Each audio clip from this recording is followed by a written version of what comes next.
Hello, everybody. Welcome back to another episode of the Mindful Muscle Podcast. I'm your co-host, Gio, and my favorite co-host and only co-host, Jodi. How you doing? I'm great. If you're new here, welcome. Gio and I are two friends who went on our own health and wellness journeys and have collectively lost and maintained a 140-pound weight loss. But more importantly, we've gained strength, confidence, and a better relationship with our health. We're here to show others, especially those just starting out, that sustainable change is possible and you are absolutely worth the effort. So if you are on your own health and wellness journey, be sure to hit and subscribe to Mindful Muscle Podcast today. Awesome. Today we have a special guest, Kristen Petrony. She was a public school teacher for 18 years. And during the COVID, as many of us had a COVID experience, she became a full-time fitness coach and nutrition coach. She specializes in helping women, and she had her own diagnosed battle with breast cancer.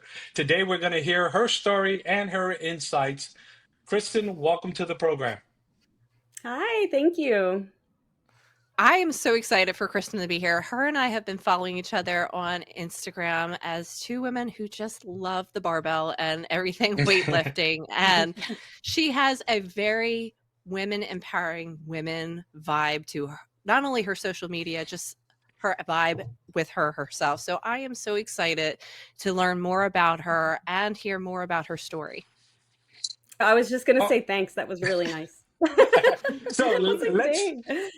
what made the transition from going from public school, which no offense to public school teachers is very sedentary, not very to now going full-time gym? Tell us that story. Okay, so that started just with my own weight loss journey. It was 2017. I was 38 years old, and I had the unfortunate experience of a doctor being like, "You're at really high risk, particularly for heart disease and things." They said mainly because of how I held my weight. It was all right around the middle. And so that created a lot of fear. I was very scared. And so I was like, all right, I got to do something. I used to be a runner, but I'm not allowed to run anymore. I can run a little bit. I'm not allowed to do more than a 5K. I have two screws in my ankle from a surgery that I'd had previously. And I don't know what else to do. And a friend invited me to her local gym, and I just started following the program she had with lifting, and I completely fell in love. And I couldn't, it was just so empowering. And every week when I got to add a little bit more weight, like it was just that realization that I can do hard things. And I just had never experienced that type of thing before. And it just snowballed into I became a competitive power lifter, and I started training part time while I was a teacher full time. I would train in the evenings and the weekends. And I loved it, but I just never really saw it as something that could pay the bills full time. COVID happened, and now I'm teaching from home. And that's when Mhm. I started training clients online because gyms were closed and you Mhm. didn't have a choice. We all had to pivot. And I started going, wait, this actually might be a thing. And with teaching from home, I got 2 hours of my day back not having a commute every morning and Mhm. every afternoon. That allowed me to be in the gym more once gyms opened back up and to take on more clients. And I just started realizing that this is something I might actually be able to make happen. And I started my teaching career in Las Vegas. I taught there for 11 years, and then I now live in Nashville. The problem with that is when teachers change states, you lose your retirement from the previous state. Oh wow. So I had 11 years in Vegas, but it didn't matter. I was starting Mhm. over from year one in Tennessee. And I thought, there's no way I can put in another 30 years as a teacher. I don't see myself ever retiring as a teacher. So I might as well do something I love. And why not? At the worst case scenario, I could always go back to teaching. They always need math teachers. Yeah. So I thought, let's just try it and see what happens. And that was in 2021. And here we are. Two things about your previous career before we dive more into what you're doing now. Do you think that teaching, I know it's kids and now you're working mainly with adults and women, but did it help you transition to connect to your clients? Yes, How? absolutely. Absolutely. I feel like I have a better, and my clients have told me, I have a little bit of a better handle just in teaching things. I Hmm. tell people all the time, I'm still a teacher. I'm just not in a classroom anymore. And so I'm still going through all the same steps of showing someone how to do something, having them do it independently, jumping in to help, to correct, that kind of thing. Hmm. And I think particularly the unique situation of teaching during COVID really got me very comfortable talking to a computer screen, just like I am right now. Yeah. And so with coaching online and creating videos and all of that, I'm very comfortable doing all of Hmm. these types of things. So that unique skill of being able to teach to a computer screen where theoretically it's not another person, it's a computer Yeah. screen, really helped, I think, a lot, benefited me a lot in that area. Okay, good. Because sometimes, even though the careers are close, sometimes people don't know how to make the transition. The second question from something you said is, did you buy into the myth that women can't lift weights and running and all that? Was that hard to overcome? Or where were you in that aspect? That's a great question. I'm trying to think back to back then. I was a runner. I Mm, ran track through in high school and things like that. I had just always been a runner. More sprints though. And so as an mhm. adult, there's not really many opportunities to go run a 100-meter dash. So you had to Yeah. make the Thank goodness. yeah. Uh, so 5Ks it was. Like that's what's available Mhm. to adults is go run a 5K or a 10K or a half marathon. And I had to learn to become a little bit of a distance runner. And I just don't think at that point it never even crossed my mind to lift. My Mm, husband he was a football player and things in high school, so he lifted, mhm. of course, but he wasn't, as an adult, he wasn't lifting.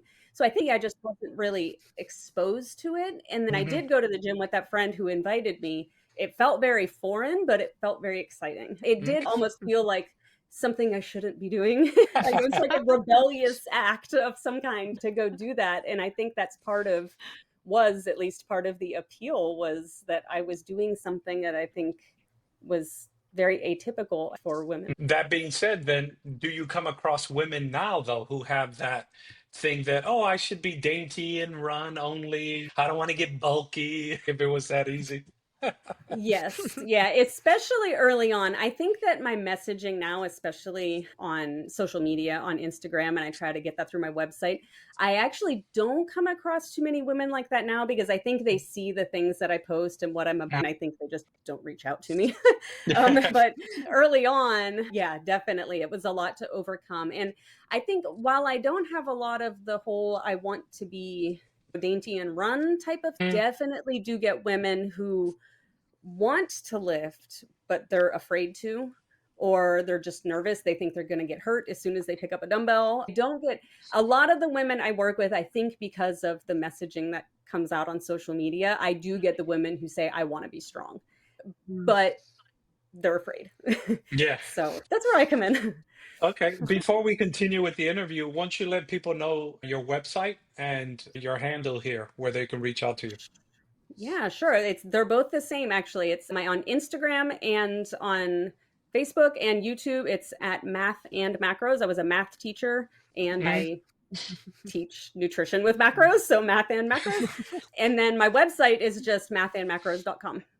Okay, good. Awesome. So it simplifies everything for the audience member. Besides making the change career-wise, what other things have you noticed that have changed since you discovered the love of the gym and strength training? Oh gosh. So I definitely am a lot more of a vocal feminist. I would say I've always been a feminist just inside. I didn't have the Mhm. confidence to speak out and to speak on behalf of women and all of that, where I feel while I do my best to not be too polarizing necessarily, but I'm a lot more confident in everything, really. I'm not afraid to speak my mind now. The confidence of being strong and doing things you never thought you could do before really spills over into everything else. And truly, I think that confidence is what gave me the confidence to even quit teaching and become a coach Mhm. full time and to just do things that I think maybe other people might be nervous to do or afraid to do. I'm willing to give it a shot and see what happens because I know I can do hard things. So why can't I do that too? I love that because I had the similar experience. Jody mentioned at the intro of the show that combined we've lost 140 pounds. The more discipline I'm in the gym and with my nutrition, the more I notice it spilled over to other parts of my life. And that discipline enhances your life, not just by addition, but as a multiplier. Things get extremely better. And so I love that. So far, we've spoken about your weightlifting and the positive, but there was a breast cancer moment here. When did that hit, and how did you reflect on that? Yeah, that's actually very recent. I've not even 1 month out of completing treatment. It all happened, and it was actually my very first routine annual mammogram that I ever had, is what found it. And so that's the one big message I try to tell women everywhere. I was 45, and we're supposed to start getting our mammograms annually at 40. And Hmm. I kept putting it off, and I kept saying, I don't have any family history. I don't have any risk factors. I'm healthy. Hmm. It's fine. And Hmm. then I was like, how can I be a women's health coach if I'm not walking the walk? And Hmm. so I made my appointment and I went to get it last summer. And I got a letter in the mail that said that I have very dense tissue, which makes it hard for mammograms to see a mass and things like that Hmm. in the breast. And so they wanted me to follow up with an ultrasound and other things. And I thought, oh, whatever, no big deal. It's just dense Hmm. tissue. I'll get it. And I actually put it off until October. And that was in July. The first one was in July. And I put it off thinking it was no big deal until October at the urging of a friend who said, just, she's, for my own sake, I need you to get this done. I'm Hmm. thinking about this more than you are. And I'm, like I Hmm. said, I was acting like it Yeah. was no big deal. And so I finally, in October, I went to my doctor because the doctor has to give the referral for that. So you can't just show up for the follow Yeah. up mammogram. And so I went to that doctor. She made the referral, and that was on November the 3rd, I believe. It was the Monday before Election Day. Hmm. And I was there almost all day. They did so many tests and so many different things, but none of them would say anything to me. It was No mercy. very cryptic. They weren't allowed. They're not doctors, so Okay. technically they're Hmm. not allowed to diagnose. But I could tell something was up. Like, why do they keep sending me for the next test, the next test? And that Thursday, I got a phone call from a breast surgeon's office that said, we would like to schedule your biopsy. And I said, my what? I I know. know What? I didn't know. And so I felt bad for that poor lady that called because I said, I didn't know I needed no one told me anything. And it turns Hmm. out that apparently the doctor's office did call and got my voicemail, and I'm terrible with checking voicemails. So that's my own fault. Yeah. But so I went, and that was in mid-November ish. I went for a biopsy, and a lot of other things happened in the meantime. But by December the 2nd was when they officially called me and said that you do, in fact, have breast cancer. We knew going the week of Thanksgiving, we knew that that's where it was going. I saw it. There's so many. Yeah. At that point, I had about 13 mammograms at that point, 2 biopsies, just so many tests, so many ultrasounds. And I could see, like, I knew enough that I could look on the screen and see Yeah. that Yeah. that's not right. That was the shock of a lifetime. I think the thing I Hmm. remember the most was that first biopsy. I remember just sitting there. My husband was with me, thankfully, and I just remember being cold in a sterile doctor's office. Yeah. And she had just told me that based on the images she saw, this doesn't look good, but they have to biopsy it to be sure. And just Hmm. the fear, the Hmm. hearing those words is not something anyone ever wants to hear. And Yeah. I remember sitting in the chair while she was getting everything set up and just thinking, I had myself convinced that because I put that first mammogram off for 5 years, this thing was allowed to grow for 5 years when I should have caught it sooner. And I started thinking, how did I give myself a death sentence? Essentially, what I was thinking is, you think all the worst things. And Yeah. in the midst of thinking of all those worst things, I thought, actually, I'm strong. I know that one of the things that is a big risk factor for cancer patients is muscle atrophy and all of that kind of things, which is Hmm. oftentimes what ultimately results in death. And I thought, I know I already take care of myself. I know I eat well. I know I'm strong. I know I have a lot of muscle on my body. I can fight this. This is actually Hmm. something I think I can do. And it was just, I would say all of those things happened in my brain in a matter of about 3 minutes sitting in that chair. Yeah. And it just turned from, am I going to die, to No, actually, I'm not, because I have been spent years getting my body strong. Yes, And prepared. yeah, yeah. And I had told my husband, I said, all this time I thought that I was getting strong to compete as a power lifter.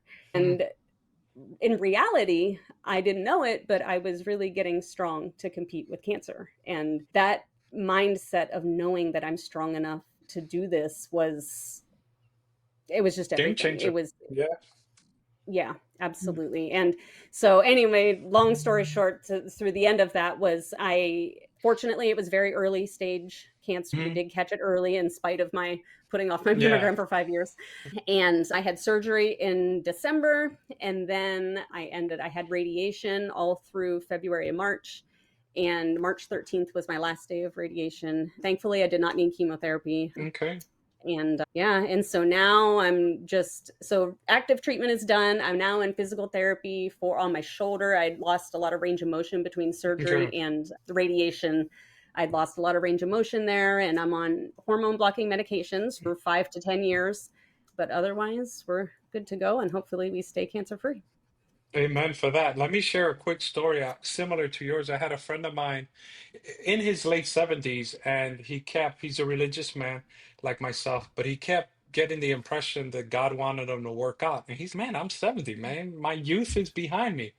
And long story short, his wife developed terminal cancer. And now he's in great shape. And he realized why, because the petite nurses couldn't carry his wife to the bathroom and help her. And he was able to. And he realized why. And so being strong, regardless of whether you get a diagnosis like yourself or my friends, you never know. It may be for you to survive, like yourself, and you're thriving, or it could be to help somebody else. So thank you very much for sharing that aspect. I could hear the emotion because it's scary. I don't know if you're a mother, but you're a wife, I am. and you want to be there for your loved ones. And that's why Yeah. people ask me all the time, why do you work out 6 days a week? Are you training for something? And I go, yeah, life. I'm an old father. I'm 52 with a 4-year-old, a 9-year-old, and a 6-year-old. I want to be there for them as much as I can and be able to run and chase my grandkids should I ever have them. So thank you very much for opening up. Yeah, I absolutely. think what struck a chord to me is I procrastinated 3 years for my first Mm. mammogram. And fortunately, everything was fine. But if I would have received similar news like you did, I might have put it off too, because I remember how many doctors said, if you get a call back after your very first mammogram, that's very common. Don't freak out. And I Yes. think Yeah. had there had been seen something of concern, I probably would have, it's the first mammogram. Yeah. So I think it's important for women to don't put it Yeah. off. And even if it is common and there's nothing going on, don't procrastinate going for a second round of tests Yeah. if needed. Absolutely. Just the peace of mind alone Yes. is just everything. And those 5 years that I kept putting it off initially, it was always in the back of my head, like, I should probably do that. And it was like that. I talk to my clients about those low level stressors that we never Mhm. address. They are stressors in our life that Yes. creates things. And so about once a month or so, I always have all of them tell me one low level stressor that they need to deal with, whether it's a closet that needs cleaned or Mhm. any, because we want to take those things off the table. And I think about the 5 years that I had that low level stress of, I should probably schedule this because what if? And just the peace of mind of just do it and get it done and get the confirmation that it is nothing. And now you don't have to worry about it. Yeah, and a PSA announcement here, because even though we're talking about female things, men go get that prostate check. Seriously, Yes, as well. Yep. absolutely. It goes there. I'm married to a doctor, so there are some benefits. Yeah. And the colonoscopy too. That's another big one right now that is a kind of cancer that's popping up in younger Mhm. people with colon cancer. So not being afraid of those colonoscopies is another one. Yeah. Yep. So where do you go from here? You said you're rehabbing. How has your training shifted at all, or how's that going during this time?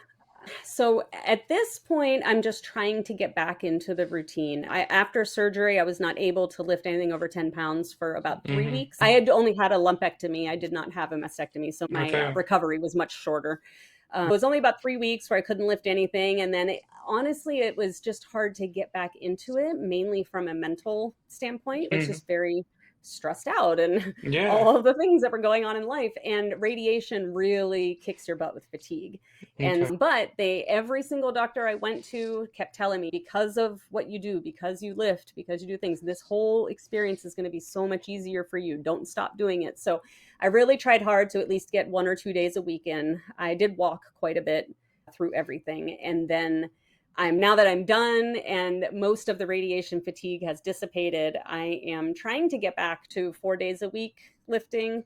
And then because I'm just a glutton for punishment, I started a Couch to 5K program. I don't know what would possess me to decide that running is a thing now. I do actually know what possessed me. I know that my cardio health is not great because I do only lift. And Mhm. so I said, okay, we're not getting any younger. We've already had one scare. Let's not have another one with the heart. So let's Mhm. start running. So I've been doing Couch to 5K 2 or 3 days a week for a couple of weeks now. And that's humbling to say the least. But um, You're probably in good company. Neither Jody and I like to run, although we both walk 10K, and I love spinning, but yeah, not oh, that's running. good. Nope. Yeah. No, I love walking. I do tons of Mm, walking, but I'm like, but is walking, it's really not taxing my heart very much. That's not much. I don't know mm, how mm. cardio effective Yeah. that is. Hey, So something you may try now that you're still recovering. Have you heard of rucking? Rucking? I actually did a go ruck back during Oh, COVID. okay, good. That Yeah. was it was a 12-hour overnight, and it was, what was it? It was in honor of the Army Rangers who died on D-Day. It was actually on Okay. D-Day, like the Okay. Yeah. anniversary of, and it Mm, was the most grueling 12 hours of my entire life. And it was not just rucking, in my defense. We okay. were army crawling through creeks, and we were carrying Mercy. like army gurney type things. I'm sorry, I don't know what they're actually called, but Yeah. we're also holding a corner and we're running with them back and forth up and down a field, and all while wearing our ruck packs. That Yeah. was craziness, but that just rucking alone might be a lot more enjoyable than what Yeah, I did. because I rock about 3 miles when I do rock, and the heartbeat doesn't get too elevated, but it does get a little higher than just a normal walk. Sure. In case we have new people or people who are not very familiar with rucking, can you explain what rucking is? Yeah, it's just walk. Well, it's just walking with a weighted backpack, 20, 30 pounds. And so there are Mhm. specialized gears that you can get. I wouldn't recommend a regular book bag with like books because they move too much and stuff. So what I have is made for it. It's real compact to your back and stuff like that.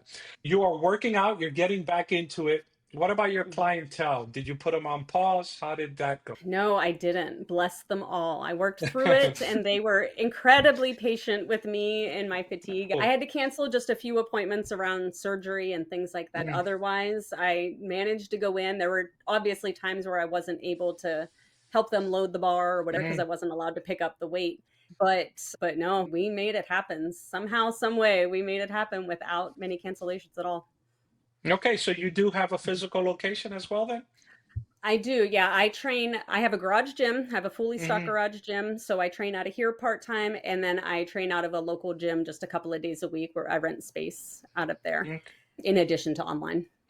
Can you shout out the gym if somebody wants to come? I don't know if they're Yeah, against it. You could do it. Go ahead. it's Yeah, for us. I don't think they would care. It's actually Okay. MMA gym. It's MMA Nashville Training Camp, and here, and it's right on the outskirts of downtown Nashville. And so, yeah, I'm just there.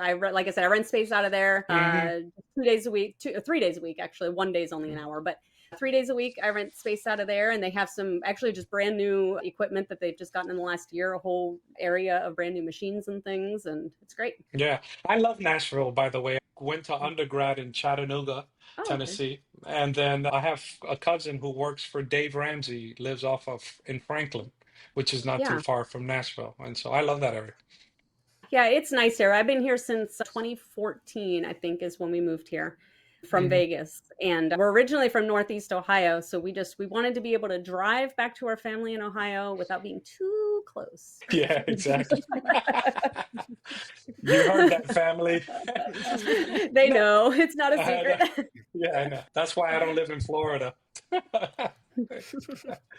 So we've spoken about your story, and it's a powerful, Mhm, impactful story. We've spoken about the need for weightlifting, but you focus on women. Why should women mhm, pack on the muscle? For a woman who's in that, oh, should I do more cardio or weight mhm. train? Why is muscle strength so important as we age? Yeah, I mean, there's so many reasons, but we have, I think the one of the ways that I like to start the conversation with women about building muscle is the avenue, the weight loss angle on it. Even though for me, it's about so much more than that, but that opens up that conversation of when you do have more muscle on your body, you, and I talk about how a lot of women who will lose weight with cardio alone Hmm. ultimately will get to whatever arbitrary number they had in mind on the scale, but then they look at themselves in the mirror and they don't look the way they expected to look. Hmm. And however, when we lift weights while we're losing weight and we're building muscle, then we look in the mirror and we see the shapes and the curves that most women have in mind when they start out on that weight loss journey. And like I said, for me, that's really the way I describe it with my clients is we lift to get strong, and then the weight loss is just a really cool side effect. That's not Hmm. ever our main focus. But I find that with most women starting the conversation with that, because that is what a lot of women are looking for. It's the gateway into lifting weights is, hey, it's going to give you all the curves in all the right places if you do this, in addition to improved bone density, because we know that as we age, particularly Hmm. getting into perimenopause and menopause when we're in our 30s and 40s, we know that we're going to start having issues with potentially with osteoporosis and bone density. And so we need to make sure that we're lifting for that. Even if you tell a woman that it's going to help them balance their hormones, they'll do almost anything, right? So I'm like, hey, lifting weights, muscle, it's going to help with your hormones. So I like to highlight those things that seem to be most important to them. And then Hmm. once I've got them in, then it's about showing them how cool it is to be strong, and Hmm. how that confidence and how it just impacts everything else in your life when you feel strong and you start to do things you've never thought you could do. That's just something that we really spend a lot of time talking about, because it's so many times I women will lift a weight they didn't know they could do, and the pure joy on their face and the excitement that they have over, I just bench pressed 100 pounds, I got to triple digits, that's such a Hmm. big deal. And that's what keeps them coming back. So if I can get them in the door with the weight loss stuff and the hormones Yeah. stuff, we keep them coming back with the feeling that they get from being strong. Do you think the weight loss hook has to do with so many women being told lose weight, take up less space? I know recently you asked on social media when was the first time you were put on a diet, and I feel like there's got a lot to do with why that's the reason they come to you. Yes. Yeah, man, that post broke my heart. I was prepared for it. I expected it, which is why Hmm. I asked that question. The question was, how old were you the first time you remember wanting to lose weight? And Hmm. I was prepared. As a middle school teacher, I was prepared for the answers I was going to get because I had students who were talking about it. However, I think I didn't anticipate how it was going to make me feel just seeing story after story. Like, it just really Hmm. hit me so hard. It's not that I'm unaware, it's just to see so many real life stories of, and so many being, it was something someone said to them, whether it was a parent or a mom who pinched the fat on their belly and made them feel some kind of way. Or I think actually, Jody, I think it was you and someone else that was talking about how they were put on a diet as a child, and so many things that, and then the way those things snowball into adulthood, and so many Hmm. people on that thread talking about how they still have eating disorders because of that. And I just think it's a real cautionary tale that, number one, quit talking about people's bodies. Like, period, end of story. You have to make a comment about another person's body in any kind of way. We can talk about how strong they are. We can talk about how confident they look. There's so many other compliments that we can give Hmm. someone that has nothing to do with how their body looks. And I think that's lesson one. And lesson two is for parents. I'm a mom. My son he'll be 16 here in just a couple of weeks. So I don't have a girl. I only Mhm. have a boy.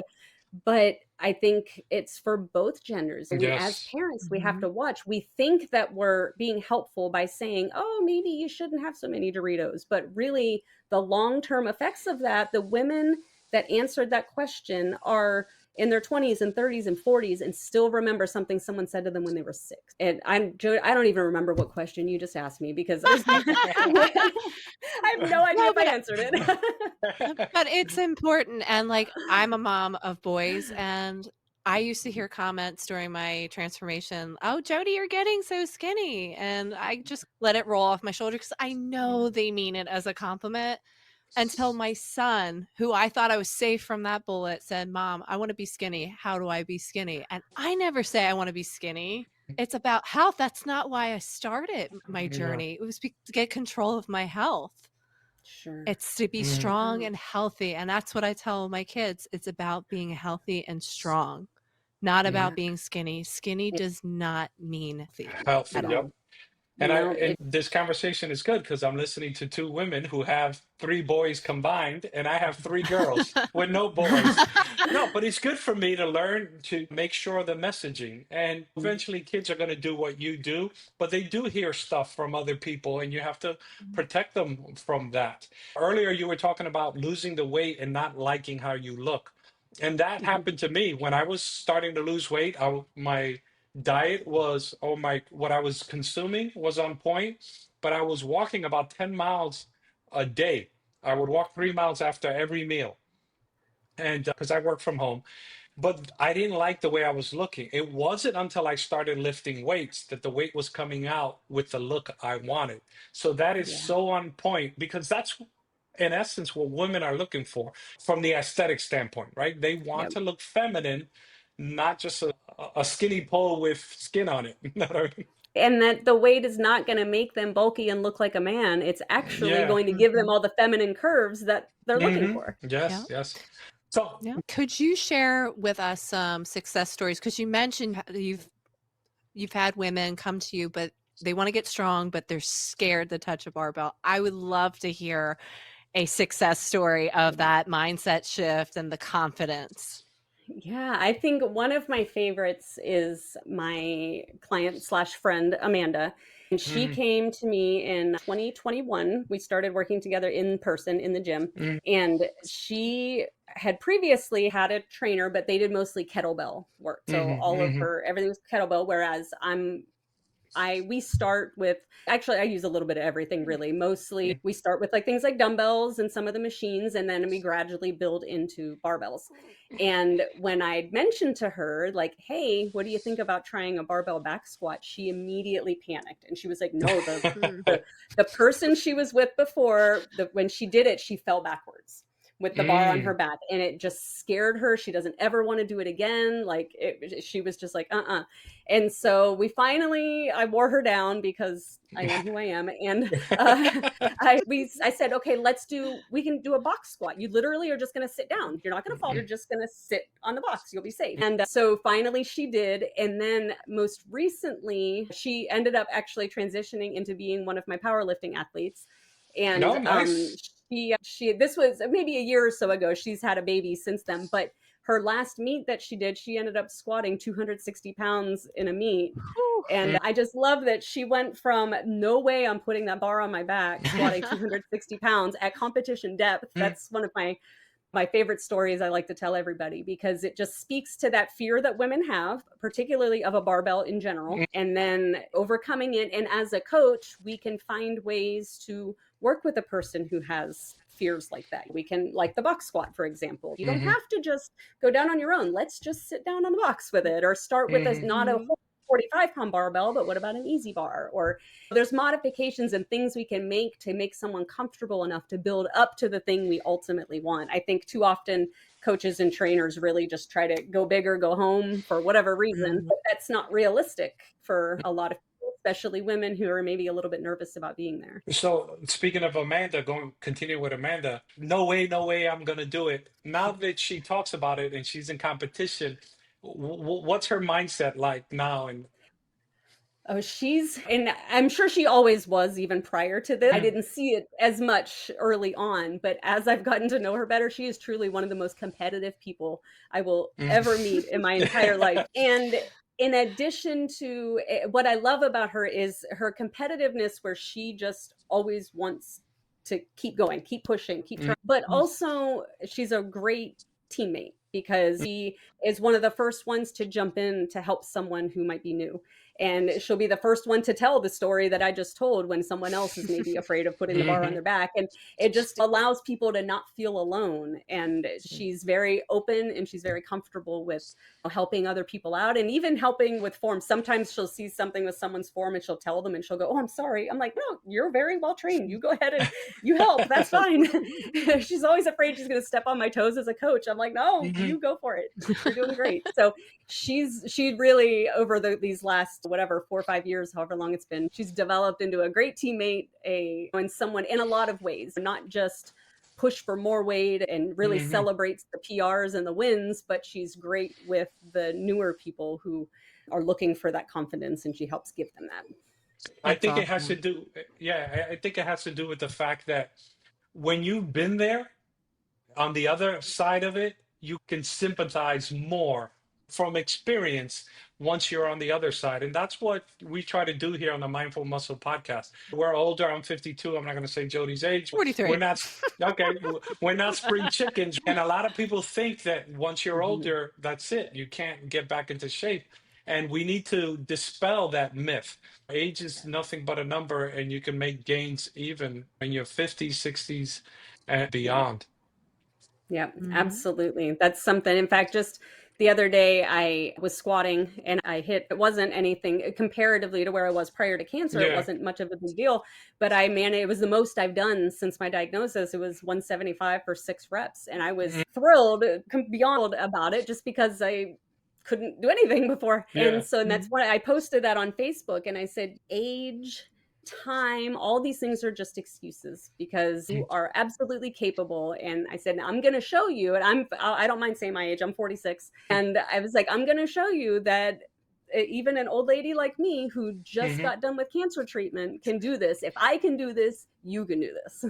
Yes. What's your excuse? Exactly. So, ready, let's go into the other side of this, right? Because women, unfortunately, for many years, perhaps maybe the tide is turning. Run, be petite, all that. And now here we got two ladies who power lift and CrossFit and all that. But then there's the other side, right? Oh, if you want to be in the proper shape, just eat a salad, have yogurt, keep it small. Talk to us about the importance of protein for women, for all of us, but here we're talking about women in general. Yeah, protein. This is like my one of my favorite things to talk about. I'm so passionate about this and it frustrates me to no end when I see the salad thing, but I think that also stems, like we talked about earlier, from childhood. Even when we were Hmm. younger, particularly those of us in our 40s and 50s, we remember the 80s and 90s, and it was women eat salads, men eat steak. And so, like, protein, like you said, is great for everybody, but the reality is men don't really have an issue eating protein, generally speak, as a society. Yeah, At least it's yeah. Mhm. No, normalized, yeah, you're whereas right. for Yeah. women it's eat the salad, eat the whatever. And it's when you can really get through to them with how important it is and to get them to eat enough. And I try to model it as much as I can. I have a platform that I use for my online clients where it's like a Mhm. discussion board, a thing like that. Every protein thing that I eat, I will just take a picture of it and post it. And I'm like, look, this one thing here is 20, like I had a yogurt and a little pack of edamame Oh, seeds or whatever they're called. And I yeah, the said, mama. those two things together was 26 grams of protein, 7 grams of fiber. It was so simple, grab and go. So we don't have to overcomplicate the protein Yes. and the fiber conversation. It's so important for us all the way to a cellular level that we are getting enough protein. And again, when you can appeal to the aesthetic side, it's like, hey, hair, skin, Hmm. and nails. What do you think is making those things great? Protein. um, I'll say whatever I've got to say to lower that barrier of entry to get them into this conversation, to get buy-in from them. And then when they realize that, oh, I'm eating more protein and I have fewer cravings. Oh, I'm eating more protein and Yes. I feel fuller for longer, and I'm sleeping better. When they start realizing all of these other benefits, because I was able to get them in the door with the hair, skin, and nails that were solid at that point. Yeah. Well, there was an old movie, maybe you guys will remember, or maybe it's because I'm older. It was Chino and the guy who did The Matrix, whatever. Anyway, vanity is my favorite sin. It was a phrase they kept using. Use the aesthetics to get in, but then Yep. they see the benefits of the Yes. muscle and the protein and stuff. What are some of your favorite, like, quick go-to meals? Because we did an episode here recently on quick tips, and we did talk about a couple of quick go-to meals. What is something you like to eat when you don't have a I lot of think time to prepare? Greek yogurt is my best friend. I use Greek yogurt for a lot of things. Those edamame seeds, I forget what they're called. I forget. Anyway, they're dried Oh, the packs crunchy. of yes, Yeah. they're Mhm. crunchy. They're Mhm. fantastic. I love those because that's just easy grab and go. I like the chomp sticks, like the little meat sticks, the Chomps brand. Mhm. And then, like, as far as meals go, I think one of the things that I find to be ideal is once a week we prep our protein, but we don't flavor our protein, if that makes sense. Like, I'll Mhm. throw a whole tray of chicken breast into the crock pot with just either broth or even just water with a little bit of garlic or something simple. And we shred it up and we pre portion it into 3-ounce servings.